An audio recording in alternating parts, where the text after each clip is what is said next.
Oui, donc je reprends. Donc ce qu'il va bien falloir comprendre au niveau de cet exercice, c'est quelque chose que c'est une notion dont nous avions parlé en seconde. C'est la notion de diffusion.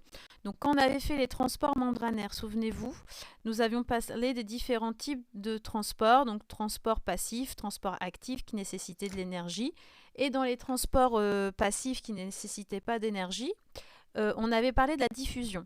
Donc vous vous souvenez, on avait expliqué que la diffusion se faisait selon un gradient, donc du plus concentré vers le moins concentré. C'est-à-dire que naturellement, on va passer de l'endroit qui est le plus concentré vers ce qui est moins concentré. Donc quand vous inspirez, c'est très simple, vous allez avoir un air qui est riche en dioxygène qui va se diriger vers le sang, vers un endroit où il y a moins de dioxygène. Donc ça va diffuser naturellement.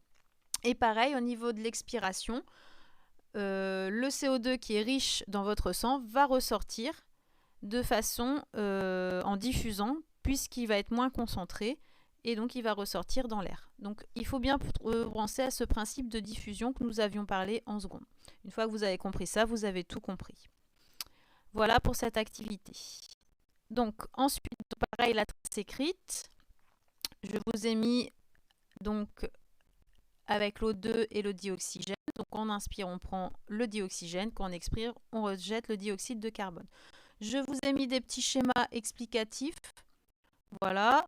Et également ici, au niveau des cellules. Bon, c'est très simple, hein. Voilà. Je vous dis, c'est selon la diffusion. Il n'y a rien de compliqué.